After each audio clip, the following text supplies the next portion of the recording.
Chris Mitchell, it's early there in Jerusalem. Your reaction to the news tonight? Well, I think for Israelis, I know the reaction is it's about time. They've been waiting for several days now. I think they're relieved. I know there was a kind of a humorous video being put around for several days where two people were jumping in. One of them kept jumping in, the other one kept hesitating. But I'm sure it was a matter also of the military considerations that the president was taking into account. It seems like the B-2 bombers that were on their way from Missouri to Guam may have been a distraction, and maybe the B-2 bombers that had been all the way in Diego Garcia were the ones being used. But I would think a sense of relief that finally the U.S., which has the B-2 bombers and the JBU-57 bunker-busting bombers that had to go to Fordo and also Natanz and Isfahan. Yesterday, Israel had hit Isfahan a second time and Natanz. And Isfahan looked like, at least from the satellite photos, really had been decimated. But as we wait for, all right, we're gonna. Yeah, Chris, we're looking at there. There's the podium. President Trump expected any moment. We'll go to that as soon as we have it. Go ahead, Chris.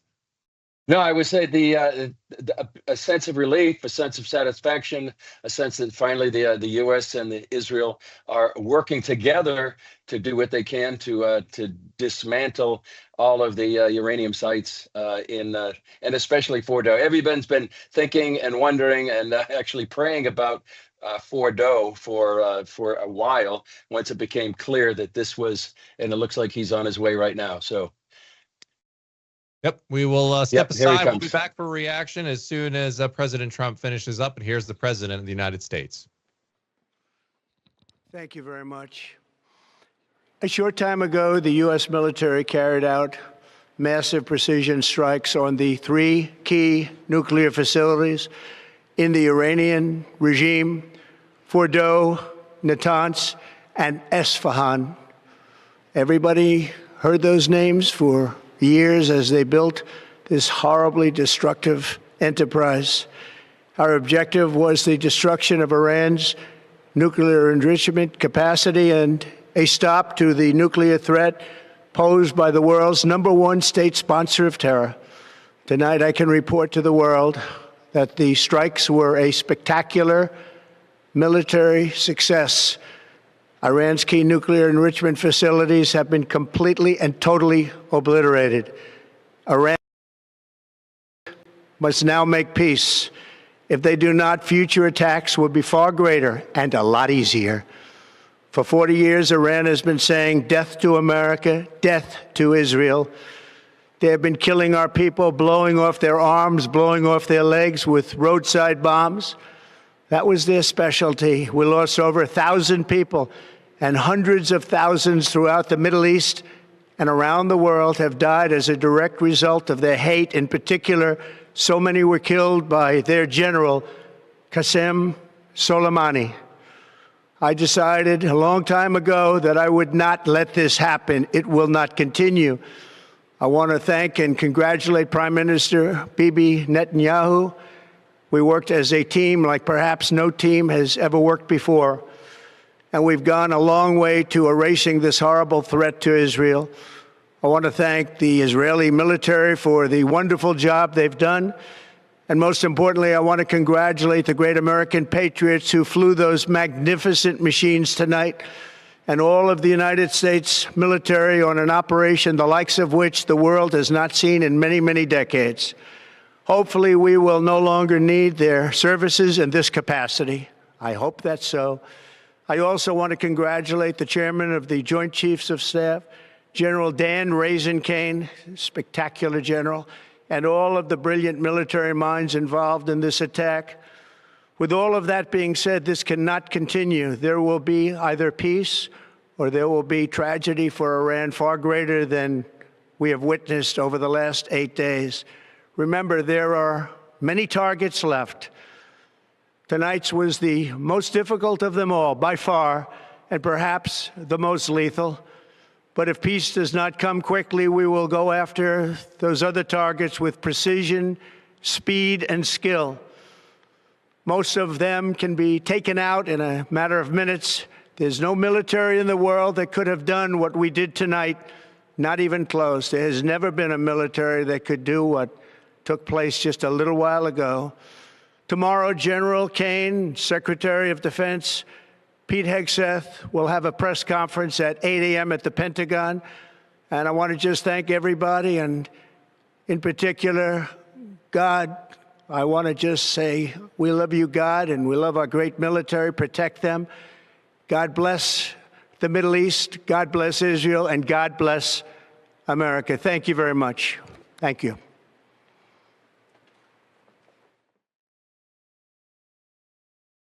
All right, so there you have it. The President of the United States saying that the operation was a spectacular military success, saying that the nuke sites were completely and totally obliterated, basically saying that Iran now has no choice but to make peace, and that there were other targets left that he said were, I guess, secondary targets compared to the major, more complicated strikes that he says the United States was the only military in the world that could pull that off, and that if Iran does not make peace, these strikes are going to continue at these other sites that he mentioned. Kelly, your response to that?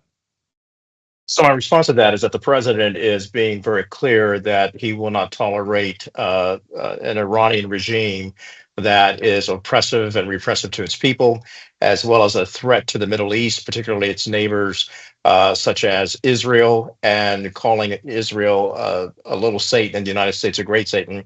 And he's made it abundantly clear, even before he ran for president back in 2011, that Iran cannot have a nuclear weapon. And he has made that abundantly clear tonight. Of course, for people living in Iran right now, as we've heard from Lana Silk as well as Wally Ferris, this is something that the Iranian people themselves, a majority of the people, which of course the media is not aware of, because the Iranian regime only puts out people that they have actually forced to support them. But there are a lot of people on the ground in Iran who definitely want a freedom from this regime. And they certainly want a freedom from the threat that they've been living under and the duress that they've been living under for the past 45 years. And Iran is a terror network. It's been able to sponsor a lot of terrorist activities. The president is very much aware of this. He wants to put it into that. And so he's put the Iranian regime on notice: come to the table for a negotiation. And of course, we heard from the Iranian regime, the Ayatollah, stating that they would not be coerced or forced into this by an act of violence. Well, this is really what Israel says is not an act of violence, but an act of preservation from an existential threat from Iran, should they have a nuclear weapon, which they could use on Israel, as well as its Arab neighbors, as well as the United States. So the president making it clear that it is time for Iran to come to the table. But will Iran capitulate? We will wait and see.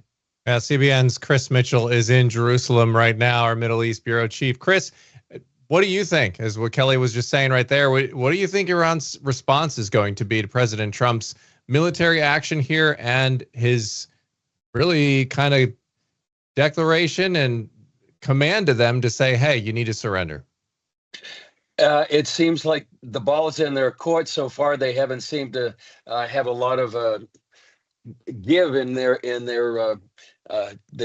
terms of what they want to do. They just kept insisting we have to be able to enrich uranium. That was something that was a national right for them. What happens now remains to be seen. A couple of things in the president's address I thought was important. First of all, he talked about 40 years that they have been coming against Americans, and it seems like this is one opportunity to settle a score for the many Americans that have died because of the Islamic regime or wounded because of the IEDs that they had done. The other thing I thought was important was the fact that there was great cooperation, the greatest cooperation between the Israeli government and the U.S. And maybe this was a smokescreen for the last number of weeks, that a lot of people were saying, well, are they on the same page? They weren't on the same page with the Houthis in Yemen. And there was a lot of concern about that, certainly here in Israel. But certainly they had been on the same page behind the scenes and probably in their communications militarily. So there was, and he also thanked the Israeli military for doing what they have done, which many people believe in the last. Just over a week since last Friday, there was one of the most amazing military operations in memory or maybe history. So I think there's going to be a lot of satisfaction here in Israel. I think one thing I would say that many Israelis would feel: let's not leave the job unfinished. This has to go all the way. We can't leave, I think, a regime that has any ability to try to get a nuclear weapon. And I know a lot of people say it's not the exact goal of Israel to have regime change, but Netanyahu said this could be the consequence. And I think a lot of people would be hoping that could happen. That's a whole nother conversation, what will happen there. But certainly, I think maybe this does spell the end of the Islamic regime one way or another. And it remains to be seen how Iran's going to be reacting.